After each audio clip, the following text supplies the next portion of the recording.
Hey there, welcome to this episode of the Affluent Entrepreneur Show. You know, a lot of times we talk about this idea of affluence. We talk about, I talk a lot about money principles and all that stuff. And too often we start to think that it's all about the money, but it isn't.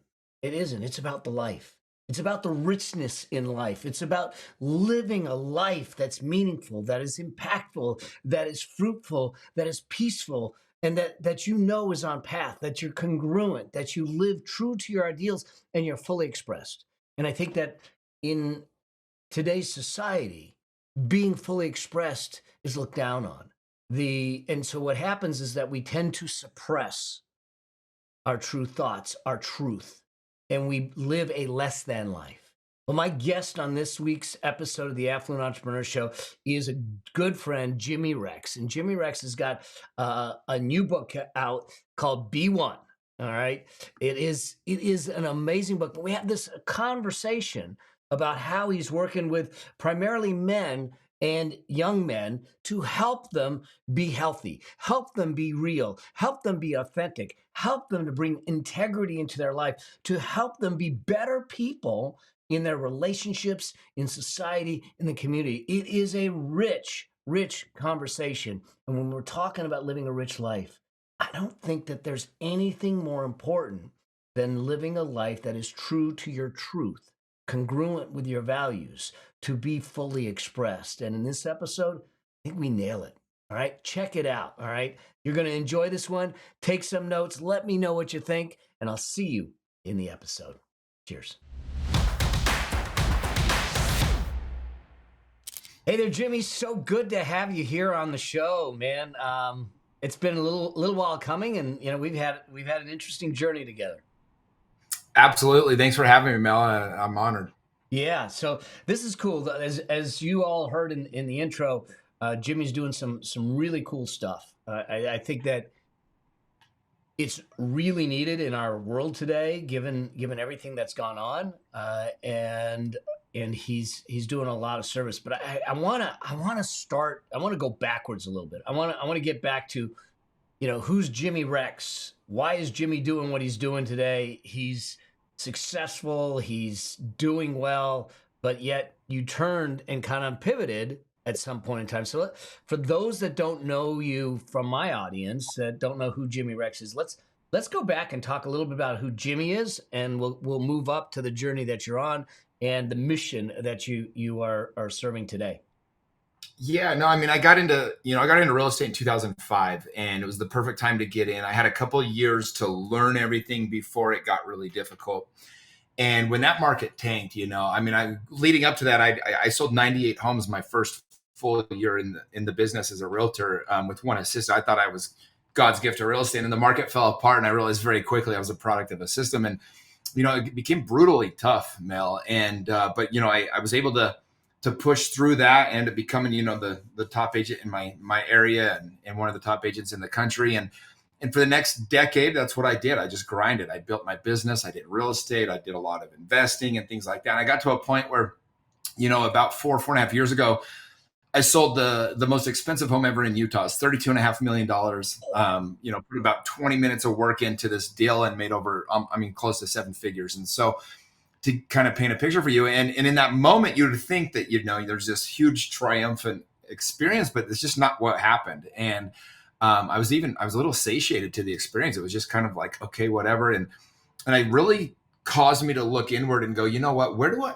there was a realtor that passed away about that same time. He got murdered collecting his rent at a fourplex in town. And that experience happened. And I said to myself, if I died tomorrow and all I was known as a realtor, like, I love being a realtor and it's like a beautiful, profession, but like, I'd be sad that that's all I was doing. And part of this too is, you got to understand, I've been on a 15-year journey where I kind of had this experience when I was a kid where I didn't feel like I was good enough. And so I was on this journey to become something, to prove that I was worthy of love, that I was, enough. And in that, I went to every seminar, every conference, every mastermind. I joined the coaching programs. I hired coaches like yourself. I read hundreds of books. And it really became the gift of my life that I felt that way, because in that, I just was always trying to become a better version of myself. And so when I had that experience 4.5 years ago, I sold that house, and I was doing a meditation and I realized that like I needed to do something more impactful, something that could just affect the world in a different way. And I started playing with that. It didn't come to me right away. And to be honest, it took a couple of years. And about 2 years later, it was very clear to me. I had written a book called You End Up Where You're Heading, The Hidden Dangers of Living a Safe Life. I'd started my podcast that now has over 500 episodes. And in that, I was I was attracting an audience. I travel a lot. So I'd been to over 105 countries. And so I had a lot of people following me on Instagram. And the same two things guys kept asking me on Instagram. They kept saying, number one was, where do I find a group of friends like you have? And the second one was, I feel like I'm stuck in life. How do I get out of this spot and really start living again? And I started thinking about it. And, you've probably experienced this a little bit, but you kind of feel like an imposter when you think about being a coach. It's like, who am I to tell other people how to live? I'm not, I got plenty of problems of my own. Ain't that the truth? Yeah. But the one thing that kept coming back to me is I said, but all of my best friends, and I mean, for better or worse, I'm in my 40s. I'm dating somebody right now, but I've never been married. And I, in that, the gift of that is because I always put my friends first. I always valued my friendships and I put those ahead of even my own relationship. And because of that, I really did feel like I had the greatest friendships. I mean, I really have so many amazing, deep friendships that have a lot of connection and they're just very deep. And I started thinking to myself, wait, like that is the thing that I'm the best in the world at. I know how to help men connect on a deep level. And so I started kind of playing with that idea. And I said, what is it about my friendships that makes them so special? And I started to kind of map it out and go, wait, this is when this happened. This is when we went deeper. When this happened, we went deeper. And in that exploration, I was able to kind of draft what became what is now my men's coaching program, which is called We Are the They. And the whole purpose of this, it's basically a movement to help men become a better version of themselves, to be able to become vulnerable, authentic, and in integrity, and to be able to have a tribe and a community where we can go to support each other and really just help each other become a better version of ourselves. And so these last 2 years, I launched my program 2 years ago, a little over 2 years ago. And it's been incredible. We have almost 500 members in the community now and really help each other do these things and kind of go through the journey that I went through to get to this spot. It's so cool to hear you say that because I think that we kind of come from a similar background, similar cloth. The level of loyalty that we have to our friends is huge. The desire to give, the desire to serve is huge. And I got introduced to you by a dear friend of both of ours who has got a huge heart. Ed Milet and everything. And I remember him sending me this voice text saying, "Hey man, I want to introduce you to someone. He's one of the good ones. He gets it. He's like you and I." And it's true. It's true. But I think that the important thing, there's so much to unpack with what you just said. But one of the things that comes to mind is this desire or this call it a yearning and a knowing that there's more, that there has to be more than accomplishing, achieving, and acquiring. And you know me, I talk a lot about financial money, but really about how that wraps legacy. And legacy is not what we leave for people, but it's what we leave in people. It's what we do each and every moment. And what you're doing is you created an environment. This is the beautiful thing, is that you've created this environment to allow men especially, and you're doing some stuff with youth too, which is cool, to be able to live into that, to be all they're meant to be, to stand up and live a life that is what I call full of richness and not just wealth and goodness and morality and all the things. And so I think that this is huge. We're doing it now. The we are the they. I know that there's a story behind this name, because when you first hear it, it doesn't necessarily roll off the tongue, and you kind of go, "Huh?" You tweak your forehead a little bit and kind of go, "What do you mean we are the they?" But I think that there's a big story behind this, and when you get it, you kind of go, "Oh, now I get it." Can we go back to that? Yeah, would love to share that story. So long story short, about 7, 8 years ago, I had the opportunity to start going undercover with a couple different organizations, and we would do these rescues where we'd help kids that were being sex trafficked in foreign countries. And after one of these ops, we had a very dangerous operation.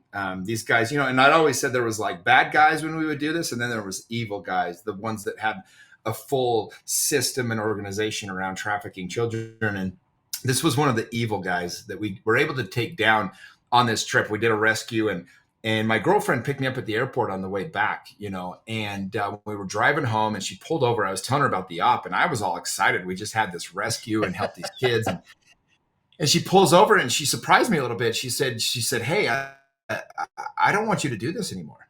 I said, "What are you talking about? I just told you about this rescue and this amazing experience." She said, "I know, but it's super dangerous and it's a terrible environment to put yourself in." And I was like, "I know, but like, this is going to be part of my life's mission now." And she said, "Well, I get that somebody needs to do it, but why can't they just go do it?" And without even thinking, Mel, I said, "Well, there is no they. Like, we are the they." And when I said that, it shot shivers down my spine. I thought, oh my gosh, like how beautiful is that saying? Like everybody always is like, they need to do something about this. It's like, no, there is no they. Like we are the they. We're the people that need to step up and make a difference. And so that became my life motto. I got a tattoo of it on my arm.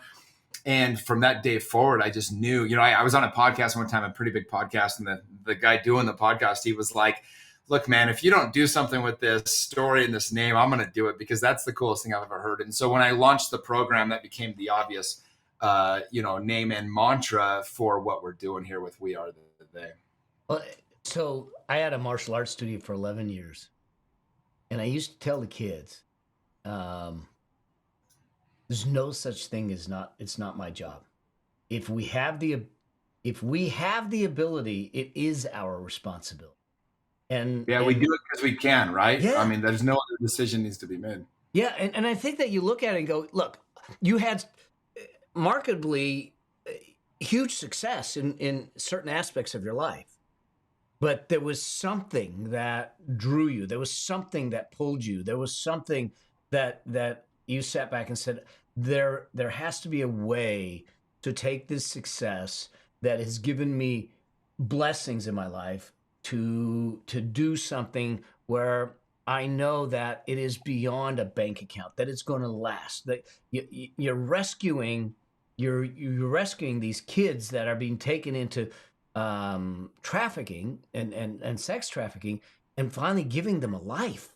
I mean, I don't. It gives me the chills to hear it, to think it, and everything. And I think that there is something about someone that looks at it and says, "We are the they." But here's a question, and I know that you got a book coming out. We're gonna get into that, but I just was that something that you always grew up with, or was this something that got developed, or there was some point in your life that you said, "No, I'm gonna stand up. I'm gonna live my truth," because I think that there's so many in our world today that are scared to live their truth. They're scared to speak their truth. They're scared to be their truth. And all of a sudden we get to, you mentioned imposter syndrome, but you get to those later years in your life and go, I didn't live my life fully expressed. And I think that's a sad existence. Well, and I cover this in my previous book. I talk about like people's biggest regret at the dying is that they didn't live a life that was authentic to them. They know that they were afraid to do something because of how it would be perceived by family or parents or children or community or whatever it might be. And one thing that I've always had, and I'm so grateful for this. I don't know why this was a gift that I was given, but I've just always been really good at taking action on things. Like when I get a prompting, I act on it always. And so, for better or worse, I'm a man of action. And so so for me, I didn't ever think that this was going to be a thing. I remember when I set this list of goals like 20 years ago, that was this ridiculous list. It was like own a penguin, go to the moon, or save somebody's life one day. And so when this came up, this opportunity, I heard somebody speaking about it, and I think it just called to my soul. And I think we all get these promptings, or we get this calling that we get, and most people sometimes we're afraid to act on it. And so for me, as soon as it happened, I immediately knew I needed to do something about it. And so I've always been pretty good at being able to get in the room if I want to be there. And so I just used every skill I've ever learned in business and networking and everything else to be able to put myself in a position to be a part of these ops. And very soon afterwards, I was invited to go be a part of those and do that. And so it wasn't something that necessarily I seeked out, but I think it found me. And I think, I had a dream one time where I was talking to Jesus essentially. And I basically was like, hey, do you love me more than other people? Because I feel favored. And he kind of laughed at me. He's like, no. I said, well, how come I feel favored? And he said, let me put this in a way you'll understand it. He said, you're very good at answering the promptings I give you. I was like, damn, like I came out of that one like, that was really beautiful to me, because it's like, I think all of us are getting these callings, we're getting these promptings, we're getting these moments of inspiration or downloads, whatever you want to call them. And I think so often people miss the call, or that their fear kicks in. And I've had this beautiful gift in my life that I tried so many things, Mel, that didn't work out. But here was the gift of my life is every time I tried one of those things and it didn't work, I grew, I learned, I was still glad I did it. People still looked at me like, it wasn't like, oh, Jimmy's a failure. He started this business that didn't go anywhere, to this TV show or whatever it might be. It was like, dang, Jimmy's not afraid to go for it. And so I had this gift that people were looking at me in a way, and they were honoring the fact, like for me, the failure is in not trying.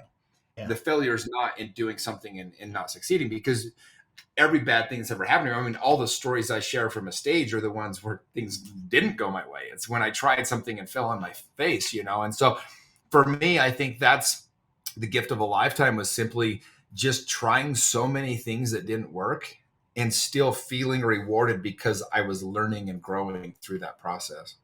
Is that something that was instilled in you from your upbringing, or just something that, because I know for me, I don't know that it was instilled in me. I have kind of the same nature. I don't know if you know that I have a charitable foundation for abuse and violence against women and children. Oh, wow. No, and that came out of the fact that I had one of my black belt gals. She was a teen at the time. She could fight like the best of them. She was amazing. But she came in one day on a Monday after a weekend and said, "Can I talk to you, Sensei?" And I said, "Sure." And so she closed the sliding glass door and started to cry. And I said, "What's up?" And she said, I went to a party this weekend, and someone put drugs in my drink, and I passed out, and I woke up sexually abused. And that set things in motion, because here I was teaching self-defense. Here I was teaching people to protect themselves. And then I realized in that moment that, wait a second, if I was drugged, they could have raped me too. So it was a mistake to simply teach self-defense without teaching self-awareness, without teaching the ability to recognize the threats before they become a reality. And so that was the birth of, I called all my instructors and I said, we're shifting gears. We are going to teach self-defense, but I'm starting a charitable organization. We're going to start to work with people to get them to understand how to recognize threats so we can avoid them and never have to use the self-defense. And that's where we started going in schools and speaking and doing that. But it's almost like you. There's just this something that just drew you. It wasn't in the plans. It wasn't in any goals or anything. But in that moment, I go, I got to do something. And yeah, no, I think that calling that you had, I think that's it right there, Mel. Is we all have those moments where we go, wow, like, your reality completely shifts, and you go, wait, like, what am I doing with my life? Like, if, like, what purpose do I have here? How much good can I possibly do? And what I try to do is because I help a lot of men to find their purpose, right? That's part of my coaching program. And I tell people, I say, you're most qualified to help the person you used to be. That's one of the things that you can look at. And then, who did you need when you were a child? Who did you need that you didn't have? And so if you're not sure what your purpose is, start asking yourself those two questions. Like, who am I most qualified to help?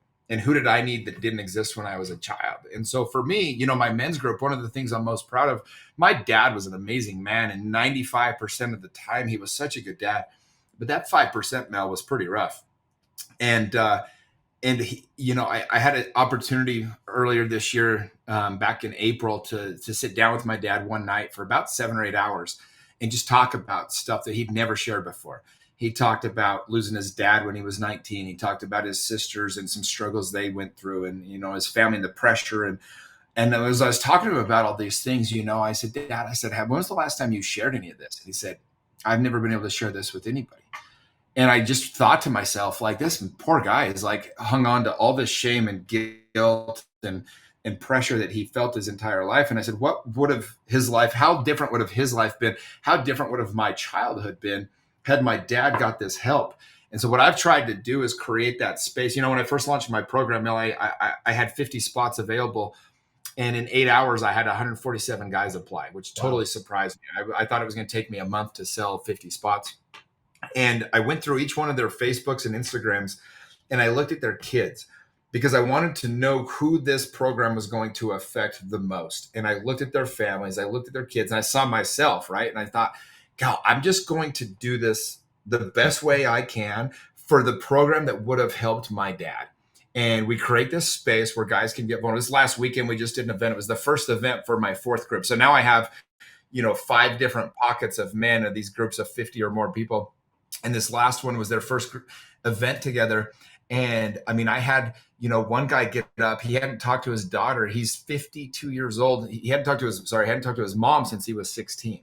Wow. And we were able to put him through a process where he can talk to his mom. And then he called his daughter, who he also has no relationship with. And he just said, hey, I want to connect with you. I want to build a deeper relationship right there in front of all the guys. And she said, Dad, I love you. I would love that. And, we help them connect on a level, but also, I mean, I probably had 20 to 25 guys get up and share something they've never shared publicly. Everything from, some of them were abused as children. Some of them cheated on their spouse. Some of them have a porn addiction. Some of them just whatever that thing might be. Because here's the thing, the problem, Mel, is people think to themselves, if people knew who I really was, they wouldn't love me. Yeah. And the truth is that's why vulnerability is a superpower, because the more we're able to share what's happened to us, the more lovable we actually are. The more people can connect with, our mistakes, the more lovable we actually are. And here's the beauty of it. Like, so many guys, they think to themselves, like, if my wife knew who I really was, maybe they cheated on her or they went to a massage parlor or whatever it might have been. And so every time the wife is trying to pour into them, they can't receive the love because they know if she knew who I really was, she wouldn't love me.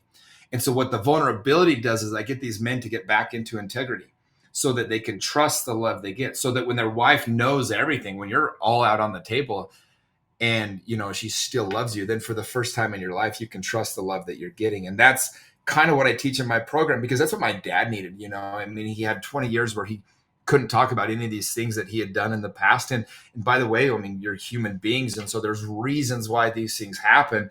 When you can dig into it, it doesn't excuse the behavior, but it certainly explains sometimes what was going on. And so by being able to do that, we're helping men to try to heal from the inside. And then that reverberates through so many parts of their life. And, this last weekend, what I did, we took them to this place in Moab, Utah. My friend Taylor has a 300-foot rope swing that you jump off this cliff. You can go to my Instagram, Mr. Jimmy Rex, and check it out. But basically this is the one that, is this the one where I saw them like pass you backwards, where you can't even see where you're going? The crowd starts me off at this time. So they just threw me off, which, it's ironically was the easiest way I've ever gone off the cliff, because the other times you have to take that physical jump. And so what we do is we go through an exercise the night before for about 90 minutes. And I ask them each to leave behind a bad habit, a limiting belief, or a negative relationship. And they write it down. And so when they're on that cliff, they're leaving that old person behind. And when they come back up, they're a new man. And so that's the whole, it's the scariest thing you can humanly possibly imagine. I've done everything from swim with tiger sharks with no cage to, you name it. I mean, I've done it all. In this rope swing, I mean, it's a free fall. But you got long enough to start thinking to yourself while you're on your way down. And so these guys jump off, and it's very emotional, and they come up and they come up and they're able to take on this new identity going forward. And that's just the first weekend of a 2.5-year program that we put them through. But all these things, one of the things is I was telling you mentioned my coach earlier, Ed Milet, and I was, we've been talking about my program a lot. And he said, Jimmy, you have to bring this to the masses. We have to be able to put these principles so that every man can get this training. And he said, you need to write a book about this. And so that's where my book came about, which is called Be One. And the subtitle is How to Be a Healthy Man in Toxic Times. But the title comes from the Marcus Aurelius quote, waste no more time arguing what a good man should be one. And it's my favorite quote because it's just so accurate. And I always say to the guys, I'm like, listen, when you're being shitty, when you're not being your best, just be better, And so it kind of like comes from that concept, but I'm super proud of what's in it. And that really, I take everybody in that book through the same process. I take these men in the program, the leadership group, and just really help people identify, why do I feel shame? Why do I feel guilt? Why do I feel like I'm not enough? Why do I feel alone? And we identify that, we talk about it, and we share with them how they can break out of that limiting belief and go forward with a new empowering belief going forward. So here's the deal, y'all that are listening to this. One, I got an advanced copy of this. I know people, and it is genius. I mean, what you're doing is you're opening the doors to conversations that are going on in our head, in our heart, in our soul, but we keep them suppressed, we keep them darkened, we keep them dimmed, and we don't let them out. And it's like a wound that festers and then gets infected. And all of a sudden you're sitting back and saying, I have all of this. Why am I not happy? Why am I feeling unfulfilled? And you break it down in such understandable chunks on this. And I'm gonna jump to a couple chapters just to give some ideas. And at the same time, y'all, we'll make sure that we hook everything up in the show notes where you can get this book now and get it. And even if you're, because I know I have a fair amount of the audience, which is ladies, get this for your men. Get this for your sons. Get this. So what happens is it allows them to have more conversation. It normalizes a conversation that we should be having amongst men and amongst humanity to allow us to be who we're supposed to be and live fully enriched lives. And so it really, really is cool. Now in chapter 2, you talk about be shameless, and when you do this, you actually talk about how do you go from being ashamed to love. And I think this is a really interesting and important concept. And I'd love for you to maybe just touch on it just a little bit as to how this plays out in B1. Yeah, well, there's the concept I talked about where if we were holding back of like what's going on with us, we feel like we can't accept the love because if they knew who we really were. But for me in my own life, I had a lot of shame growing up. I grew up in a very religious community, and I always thought like if like just my thoughts, I just like had thoughts of wanting to be with women and things like that made me a horrible human. I didn't even act on them, Mel. I just had the thoughts, but I beat myself up so much over it, and eventually I got to a point where I had this experience where one of my coaches, this amazing coach I've had, Melissa, she helped me realize, that I didn't need to feel this shame and the guilt, because all that does is causes us to be less than what we can be. It causes us to, hide from our true identities. It makes us feel like we're unworthy of love, when really you can't earn or gain more love than you're already worth. You just are worthy because you exist. And so in the book, I really take people through my own story and help them see, I had a buddy recently, I'll tell this quick story, but, he was molested as a kid, and we were having a night where we were all just hanging out, talking and stuff. And he started crying and he said, I don't think I'm right with God. And I said, what are you talking about? He said, I just don't feel like I'm right with God.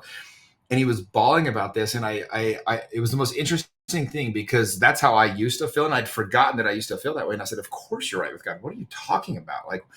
And he said, dude, that's what you talk. And so I talk about this in the book a little bit, but he said, that's how you used to feel. And I was like, oh my gosh, when did I quit feeling that way? Right.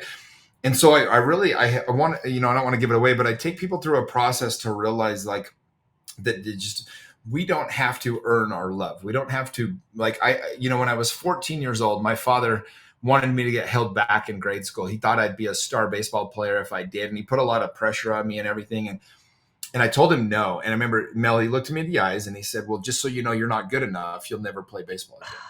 And all I heard was, you're not good enough. Right. Yeah. And so I didn't recognize this till I was older, but I wrote underneath my hat, you're not good enough, so I could prove him wrong. But now, knowing as an adult the power of affirmations and words and mantras, I'm like, oh my gosh, what have I done to myself? And so my entire teens, 20s, and 30s, I was always trying to prove that I was enough. And so this came out in some really weird ways. I looked like I was trying to brag or show how my worth. And I had a beautiful experience about 5 years ago where I was able to see that hat for the first time. I hadn't thought about it in 15 years. And as soon as I saw it, being where I'm at now as a coach who teaches these things, and it said, you're not good enough. And I just thought to myself, oh my gosh, what have I done? What have I done to myself? And the cool part about that message was, as soon as I recognized the hat, I had this kind of voice come to me and it said, this has served you. It no longer does. It's time to let it go. And what that did is that I became an achiever. I had to try to earn love. And in that moment, I was able to release it. And it was this really beautiful moment. It was kind of the start of my self-love journey where I just realized that I was just worthy of love. And I never questioned that again. And that really opened up for me this avenue. I do this exercise with my men when the first time they get together, and we all do this exercise called Step in the Circle, Mel. And what I do is I have all 50 guys get in a circle and I ask them a series of about 50 questions. And if the question applies to you, you take 2 steps into the circle to be seen. And I ask them questions. Like, I started out super simple, like, if your parents divorced when you were a kid, step in the circle, or like, if you feel like you're going to let your kids down, step in the circle, things like that. And I ask them a couple questions. I say, if you feel like you're not enough, please step in the circle. And almost the entire group every time will step in the circle. And then I'll ask them, I say, a couple questions like, if people knew who you really were, you wouldn't be loved by them. And they all step in the circle. And I learned this because it was my own path. It was my own healing path that I had to go down. And what I want people to recognize is they're not alone in this. This is just the plight that we live in today's society. Like, for men, it's not okay to not be okay. And, then I start asking deeper questions. Like, if you've ever woke up thinking today was your last day that you might commit suicide, please step in the circle. And then I go even deeper. I say, if you've had suicidal thoughts in the last 6 weeks, step in the circle. I just did it this weekend. I had 8 guys step up for that question.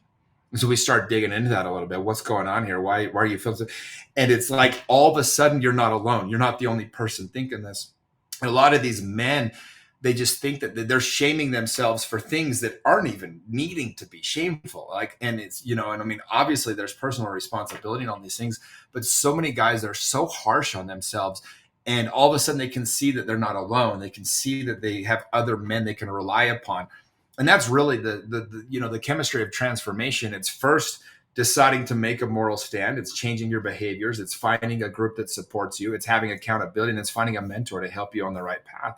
And so that's what I take them through. But this exercise is such a beautiful one because, I mean, everybody's in tears. There's not a dry eye. Everybody realizes, like, holy shit, everybody's going through something.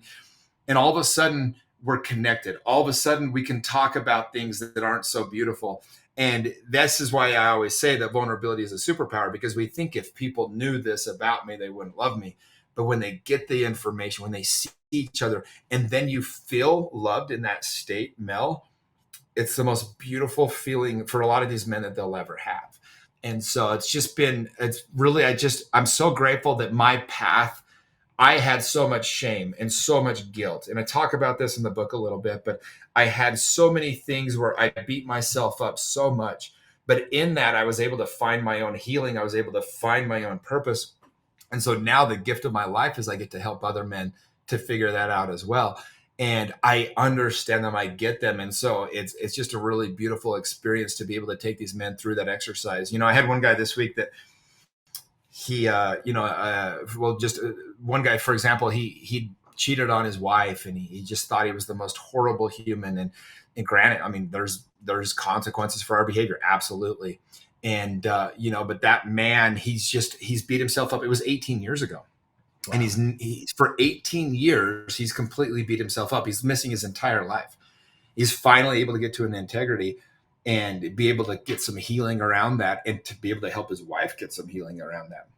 And these things, like my dad cheated on my wife or my mom for 20 years and never told us. And the way that it came out is my dad would have these anger fits and these, extreme moments. And once you like talk about it, and I just like get to hear about him as a human, I started asking him some deeper questions. I said, Dad, how did you feel in that time that you felt like that was your only out? What was going on for you that you felt like you had to do that? And just humanizing him, not excusing the behavior again, but just understanding and being able to go, hey, like, let's talk about it. And it was so beautiful to like do that with my own father. I know it's a gift that most people don't get.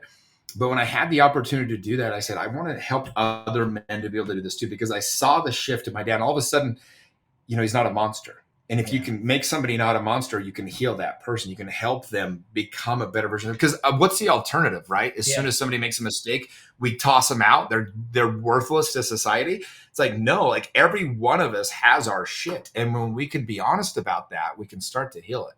So good. So good. It's to me, the words that come to my mind is this element of ownership without judgment and guilt. To sit back and say, you know what? Yeah, I was less than at that point. I made some bad choices, and I'm willing to own it. I'm willing to have the consequences, and I'm willing to grow from it. Because I don't think that, with your dad for 20 years, he didn't do anything with it except suppress it, which meant that he never had the opportunity until you opened him up to heal and grow and become better because of it.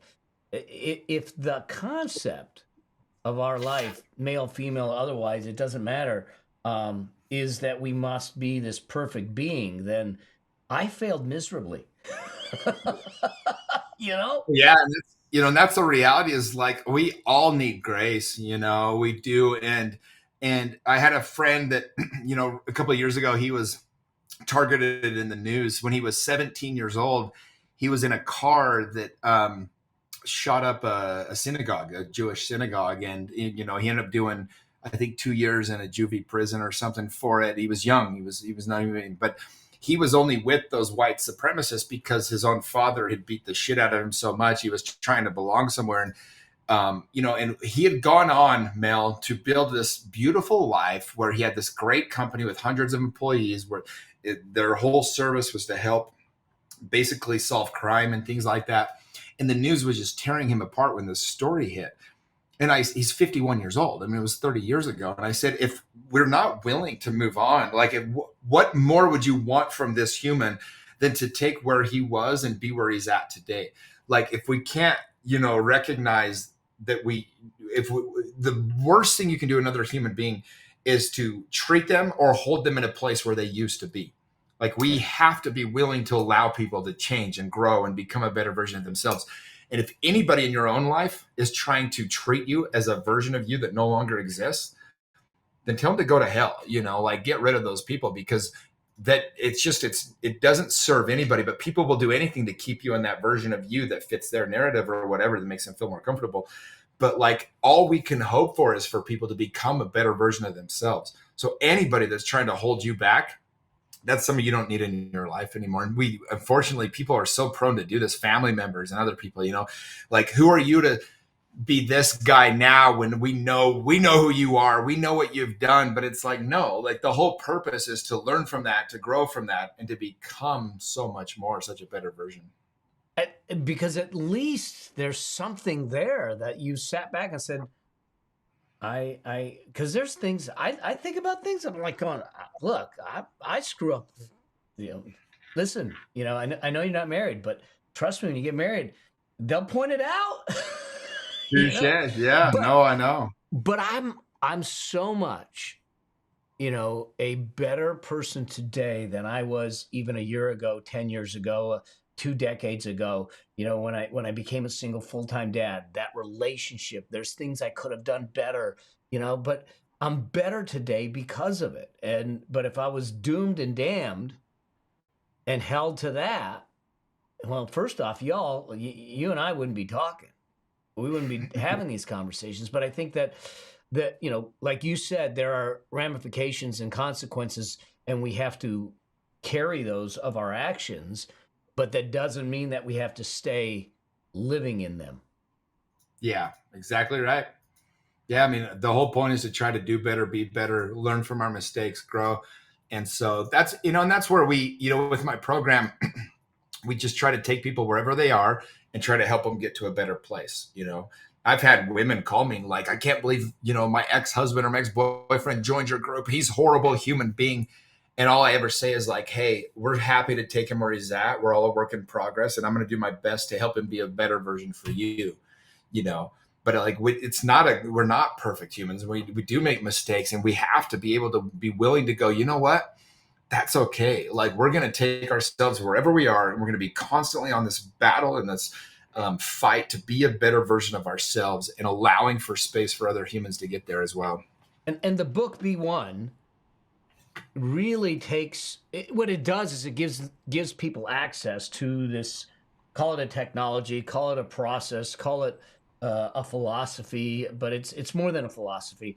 But it allows people to have access to it that maybe wouldn't have access to your membership directly. That's right. That is correct. And so I hope people listening, because they might go, Mel, you usually talk about money. No, I actually talk about richness. I talk about living a rich life, which is a life that's fully expressed. And living that is intentional, is being intentional with it and being responsible with it. And this is why I think that you and I connected so well when we were introduced, because I see in, I'm a few years older than you, but I see in you this desire, this drive that is beyond acquiring, achieving, and accomplishing, to know that, hey, that in a moment when I interact with someone, when I ask someone to step into the center of the circle, when I ask them to do that, I have an opportunity to shift them. And the ripple effect to their kids, their children, their spouses, and the past deeds is enormous. Yeah, it's exactly right.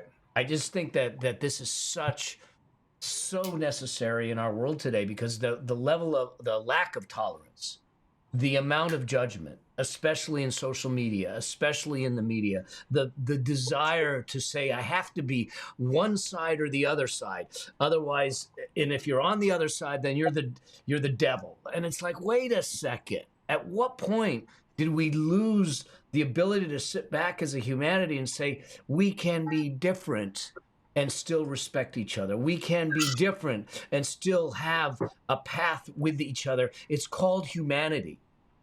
And that's where the richness in life lies, I believe. And you are doing this openly, directly, and in a big way. Yeah, no, you nailed it on the head. And that's what I try to help other men. Like, we can get healing when we finally get real about where we are, who we are, where we're trying to be, and then we just build the system in order to bridge the gap. But I think the part that's so missing is that it's never, people will do whatever they need to feel safe, Mel. If it's not safe in society to be honest about where we are and what's going on inside of us, then we just suppress it, we hold it down, and it springs out in weird, kinky ways, right? Yeah. But if we can get real about it, we can be honest, then we can start to heal those things. And I think, I don't know why my path ended up this way. I don't know why my life ended up where it's at today, but I'm so grateful I get the chance to just help other people, be the person that I needed when I was younger, to be able to, form this group that my father needed when he was younger. And I've seen the benefits of it. And again, that is, like you said, I've put this whole system into the book so that it can get to the masses and really make a dent, make a difference in the world. Well, brother, you're doing it. And for those of you that are listening, as we start to come to the close of this, this is a conversation that's ongoing. And I think that we need to, if it's not started in your world, then we need to start it in your world. And one of the best ways is to get the book, to have the conversation. There's things in this book if we look I just look at the chapter titles: be decisive, be shameless, be a warrior, be fully devoted, be there, but really be there, be a man, be that friend, be loved to get loved, find one, raise one, be the king, be extraordinary. I mean, how many of us really, if we just take even half of that on, how much better not only would we feel in our lives, the richness in our lives, the legacy we're creating in the moment, as I talk about, but how much of a ripple effect does it have to the people we work with, the people that we live with, the people we surround ourselves with, and what does that do as a ripple effect in society? I think uh, it's monumental. And I had no idea when Ed introduced me to you what you were involved with. It took me a little bit, but once I understood it, I go, this has to get out. So I mean, as we close out, this couple things I'd love to hear is that any last messages to the men and the women, to the audience around this, around the message, around your mission, and then two, where can we go to get this book to make sure that it is not only on our shelves, but in our soul, in our minds, in our heart, to do this and get people into this movement? Yeah, no, thank you for asking that. And I'll start with the second question, which is the best place is, if you follow me on Instagram, Mr. Jimmy Rex, the link is in my bio. And, I'm so proud of this book. I've got people like yourself that have endorsed it. Ed Milet did the foreword for it. And it really is a pathway to help men heal. And it's a book for women as well and children, because it shows how to have a healthy masculine in your life and how to keep that there. And so I hope everybody will pick up the book and share it with people that they love. As far as like kind of the last words, Mel, so often in life we get into a situation and we feel like we're stuck. We feel like there's nowhere to go. We feel like we can't talk to other people. And it's like, that is the moment that if you can find your people, you can find your tribe, you can open up, and all of a sudden the thing that you're most scared to share, the thing you're most scared to talk about, is the thing that's going to connect you the most with other people. I've seen this with so many of my friends, so many of the guys in my group, that when we really get honest about that, then we can fully heal and we can receive the love, because we're all worthy of feeling loved. And the people that love you are going to be in your life, and the ones that won't will fall out, but at least you're going to know who your people are. And so that's my invitation, whether you buy the book or not, is that you really are able to, get vulnerable and authentic with the people that love you the most, and just allow yourself to trust the love that comes in. Because the way I have it tattooed on my arm here, it's, it says, it's a Garth Brooks lyric from my favorite song, but it's people loving people. It's the enemy of everything that's evil. And that's really the key to all this, is just to love each other. And when we can suspend judgment and love, then all of a sudden we can make a huge difference for everybody. So I appreciate you and the messages that you share, and allowing me to have this platform to share the book. Dude, man, thank you for being here. This is so, it gives me chills to know the impact you're having and the ripple effect that you're having. And I know that this journey is just begun. You've got We Are the They, but the book is just beginning. It's gonna be huge, and it's gonna change the way some people live their lives, and hopefully a lot of people live their lives. And in the end, we all benefit. We all benefit as a society by living this way. I appreciate you, brother. Thank you for being here, and thank you for all you do and your dedication to this mission, brother. Much love, Mel. I appreciate you, brother.